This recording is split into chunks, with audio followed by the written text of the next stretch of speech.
foi roubado, ele não ressuscitou, a Páscoa é uma farsa. Virasse ateu, camarada?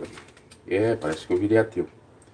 Virei ateu por conta da Bíblia, porque isso tudo que eu vou falar agora tá na Bíblia. Espera lá, vamos examinar bem, refletir bem acerca da palavra. As pessoas que não lêem a Bíblia, elas tendem o quê? A serem enganadas. Exatamente isso. Vamos ler que isso que eu estou falando aí, que o corpo de Cristo foi roubado e que ele não ressuscitou, está na Bíblia. Vocês não vêm depois me encher o saco aqui, dizer que eu virei ateu, dizer isso e aquilo. São Mateus 28, versículo 11 ao 15. Quando iam, eis que alguns da guarda, chegando à cidade, anunciaram aos príncipes dos sacerdotes as coisas que haviam acontecido. E congregados eles com os anciãos, e tomaram conselho entre si, deram muito dinheiro aos soldados, dizendo: Dizei, vieram de noite os seus discípulos, e dormindo nós, o furtaram. E se isso chegar a ser ouvido pelo presidente, nós o persuadiremos, e vós poremos em segurança. Eles, recebendo o dinheiro, fizeram como estavam instruídos, e foi divulgado esse dito entre os judeus até o dia de hoje, que o quê? O corpo de Cristo fora roubado, furtado. É claro que isso aqui é a argumentação dos judeus, e é uma mentira. Inclusive está aqui escrito São Mateus 28, versículo 11 ao 15, no cabeçalho, a mentira dos judeus.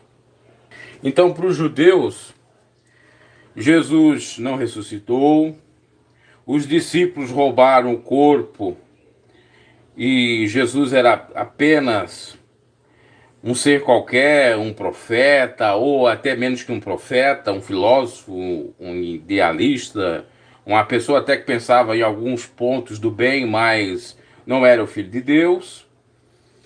O seu corpo está sepultado, inclusive tem isto, numa catatumba, numa tumba. Inclusive chegam a dizer que ali estaria o corpo de Cristo. Hoje eles dizem isso.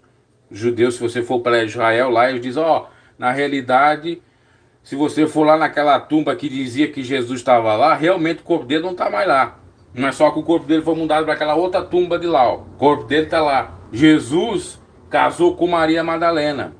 Jesus teve filho com Maria Madalena e esse filho tá para a banda ali da França, ali com descendência na França. Tem essas teorias. Então você tem que saber dessas coisas para até mesmo refutá-las. Aqui, nas Sagradas Escrituras, você vê claramente, olha o que eles fizeram, a sordidez dos príncipes dos sacerdotes, dos congregados, com os anciãos, tomaram conselho entre si, deram dinheiro para os soldados, aqueles que guardavam o túmulo, ou que cuidava ali, e mandaram o soldado dizer, olha, vieram de noite aqui, nós estávamos cochilando, a gente estava dormindo, vieram aqui de noite os discípulos e roubaram o corpo de Cristo, furtaram o corpo de Cristo. E por isso que eles dizem que ele ressuscitou, mas é uma mentira. Estão mentindo, eles furtaram o corpo de Cristo e agora estão dizendo que Jesus ressuscitou. São mentirosos, quando na realidade eram eles próprios. Nós o persuadiremos e vós poremos em segurança. Quer dizer, que os príncipes dos sacerdotes congregados com os anciãos iam proteger os soldados com aquela mentira. Eles iam dizer o seguinte, olha, para aqueles que viessem procurar, como que o corpo de Cristo fora furtado, os soldados não viram isso? Aí os próprios sacerdotes diziam, eles também têm um momento de descanso, foi uma cochilada ali e não viram. Mas na realidade, esses Isaías pagaram os soldados para mentir. Como hoje em dia se paga para mentir sobre várias coisas. Você paga um jornal, o jornal fala o que tu queres. Você paga alguém para fazer uma propaganda, aquele que vai fazer a propaganda do seu respeito fala o que quer, o que tu queres.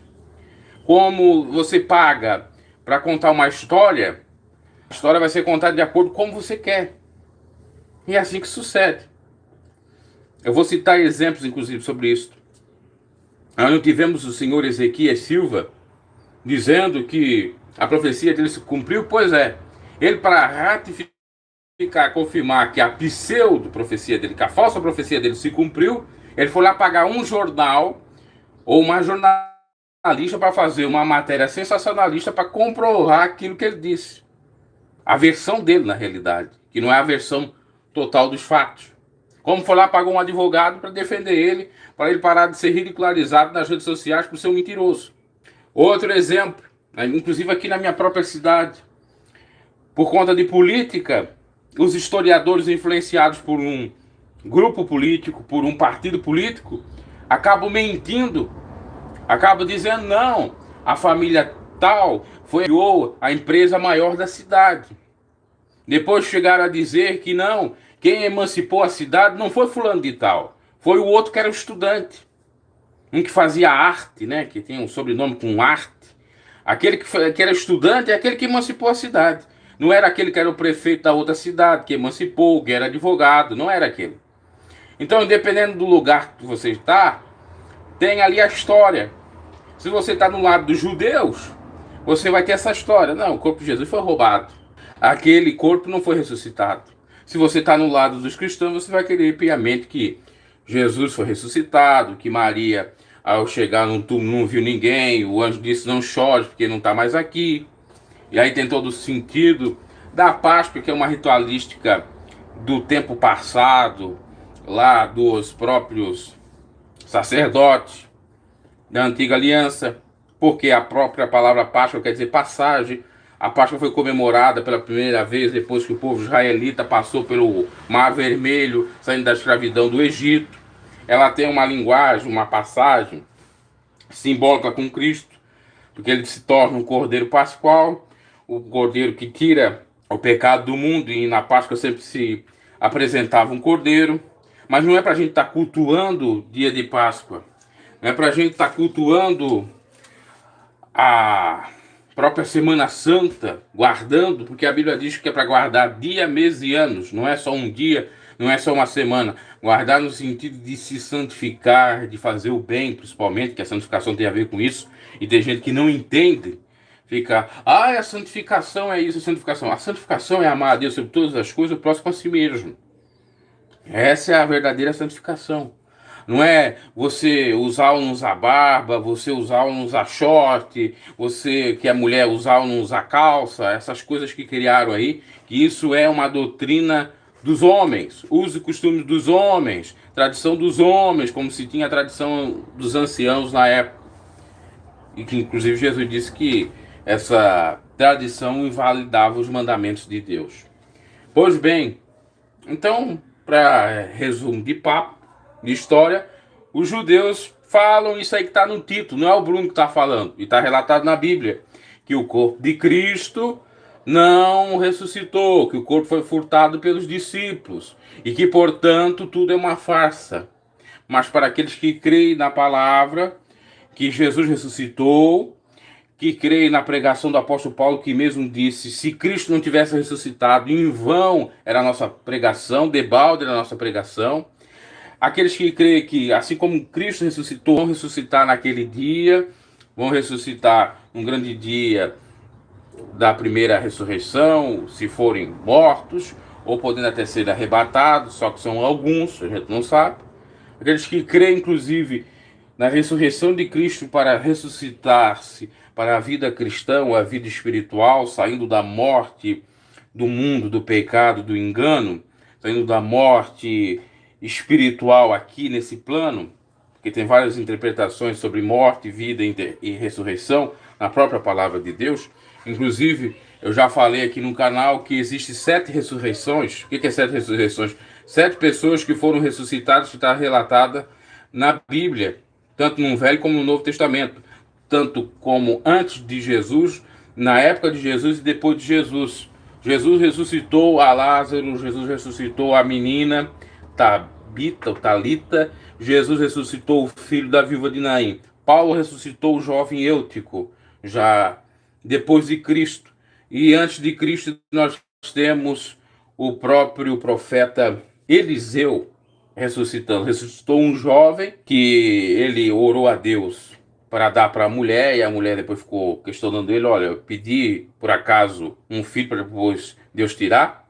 Ele orou e ressuscitou, e depois quando ele morreu, enterraram alguém ali próximo das suas ossadas e aquela pessoa ressuscitou. Muito bem. Só aí já contamos 5 ressurreições na Bíblia. Então essa coisa de achar que não existe a ressurreição, existe. Só que o fato em Cristo Jesus, que é outra ressurreição, já é uma ressurreição diferente. É uma ressurreição com corpo de glória, depois a ascensão de Cristo 40 dias depois de ficar na terra, 40 dias e 40 noites. É uma ressurreição que será a tônica daqueles que creem no Senhor. Um dia, todos que estão no pó da terra hão de ressuscitar. Assim como tem aquela profecia que fala do vale dos ossos secos, aquela profecia muitos chegam a utilizar com comparativo, analogia para a ressurreição, porque dos ossos vai vindo o corpo, vai vindo toda a massa corporal e alma e espírito entrando tudo ali, e acende e ressuscita o corpo depois mesmo de tantos dias, ou só virá carcaça. Essa é a crença. Sem falar que nós tivemos também casos de arrebatamentos, Elias, Enoque, no próprio Velho Testamento. Ok, meus caros? Então, para os judeus não existe Páscoa, para os judeus Jesus não ressuscitou, assim como para o ateu que vai utilizar o argumento do judeu para dizer que Jesus é uma farsa, que a religião é uma farsa, que a Bíblia foi adulterada pelo catolicismo ou pelo catecismo, e aquela pataquada toda que você já deve conhecer, primeiro se procura, deve saber sobre isto. Breve reflexão aí nesse domingo de Páscoa, dia 4 de abril de 2021, que Deus abençoe grandemente a vossa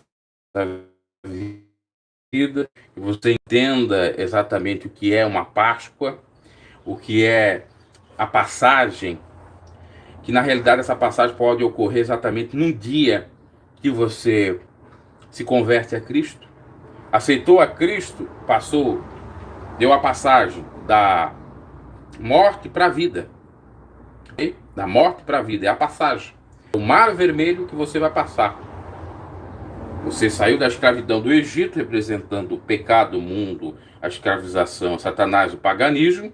Você passa pelo mar vermelho, que é o mar vermelho do batismo, tanto com o Espírito Santo, como também como o próprio batismo nas águas. E no outro lado você vai cantar o hino da vitória, porque agora é nova vida, porque agora é novidade de vida, porque agora é vida eterna, porque o morrer é lucro, viver é Cristo e morrer é lucro, morrer físico, porque o morrer espiritual não acontece mais. Você fugiu da segunda morte, que é o lago de fogo, por exatamente aceitar a Cristo Jesus, por exatamente crer no sacrifício vicário de Cristo na cruz do Calvário. E o Cordeiro Pascual que você vai celebrar foi esse Cordeiro que ajudou você a sair do abismo para a bênção, de sair do abismo, do caos, para a vida com abundância. Então, esse é o simbolismo da Páscoa. João olhou e viu: esse é o Cordeiro que tira o pecado do mundo. Eis aí o Cordeiro que tira o pecado do mundo. O povo, de fato, literalmente pegava um cordeiro e comia na festa. Só que agora não precisa mais fazer sacrifício de animais para Deus, ou festividade nesse sentido. Não precisa mais comemorar a Páscoa de acordo com a tradição judaica. Por isso que eu digo que essa questão aí de guardar esses dias, sexta, sábado, domingo, sexta-feira santa, sábado, aleluia, domingo, isso é tudo criação de homens, rudimento de homens, com a miscelânea do paganismo, da própria velha aliança, e também com ali a influência do Império Romano. Porque a Bíblia não manda nós comemorar a Páscoa. A Bíblia manda, na realidade, é nós entender que o Cordeiro Pascual é Cristo. E que nós não precisamos mais fazer festas, porque isso já era. Principalmente nós, os gentios. E que nós temos que dar graças a Deus pela libertação, pela transformação, pela mudança de vida, pela passagem da morte à vida, da passagem do engano para a verdade. É isto. E isso se faz todo dia, não é num dia. E isso se faz todo dia, amando a Deus sobre todas as coisas, o próximo como a si mesmo. Não é com entregas de presentes, de chocolate, de ovinho, de coelho. Apresentando o coelho, eu já tenho aí, vocês podem ver, está na aba comunidade, as representações da Páscoa, da onde surgiu a Páscoa, tudo ali está, inclusive esses enfeites, por que surgiram esses enfeites? Eu fiz o estudo aí, e vai dizer por que existe o coelho. O coelho não dá ovo, por que tem um ovo? Da onde surgiu? Você vai perceber que é tudo paganismo. Da onde que surgiu o ovo, da onde que surgiu o ovo de chocolate, da onde que surgiu o coelho, a representação, da onde que surgiu tantas outras coisas que se faz, até mesmo a ritualística lá, de as pessoas andarem nas ruas, enfeitando as ruas, fazendo uma espécie de, a gente pode chamar assim, de procissão. Bom dia. Jesus é tão diferente do Deus do Antigo Testamento. Exato. Na realidade, do Deus que marcou a história e que está relatada no Antigo Testamento. Mas não que Deus seja diferente. Deus é imutável. Na sua essência ele não muda. Agora, obviamente que na aparência e no modo de agir, Deus mudou. Porque o tratamento com o povo foi um em cada dispensação, em cada tempo. O tratamento, por exemplo, com Moisés foi um. Com Adão e Eva no passado foi outro. Eles estavam junto com o próprio Deus. Com Moisés que vê a face de Deus não pôde ver. Deus só mostrou um pouco das suas costas. Ele teve contato lá no Monte Sinai, ou Horebe. Depois nós temos o que? A vinda de Cristo, o Deus encarnado. E agora nós temos o que? A representação do Espírito Santo que está na terra, que é o Espírito Santo que está na terra, o Consolador, aquele que consola, aquele que convence o homem e a mulher do pecado. Não é Deus que está na terra, é o Espírito Santo. E por isso que tem pregador aí que anda pregando só heresia, dizendo, ó, Deus está aqui, o anjo está aqui. Não tem anjo, não tem Deus, não tem nada. O que está é o Espírito de Deus. Os anjos podem aparecer para guardar, sim, mas não estão necessariamente na terra, ok? Porque quem está na terra é o Espírito Santo. Jesus Cristo está à destra de Deus Pai nos céus. Deus está nos céus. Deus só estava na terra na época de Adão e Eva, porque a Bíblia diz que Deus habitava no meio deles ali, ok? Então é isto. Deus os abençoe, que você compreenda essas palavras, essa mensagem, e que você exerça o amor, que é o primordial de tudo.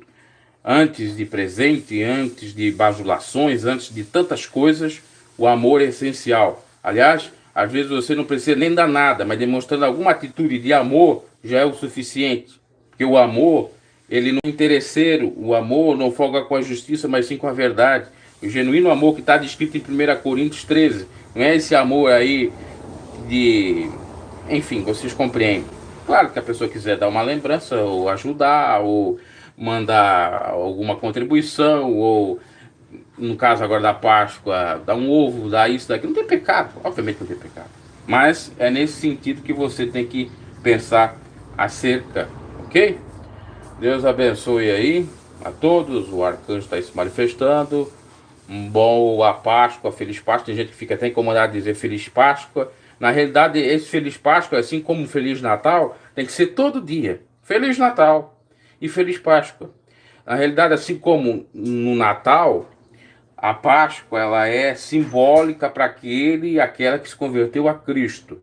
A Páscoa representa a ressurreição, o Natal, o nascimento.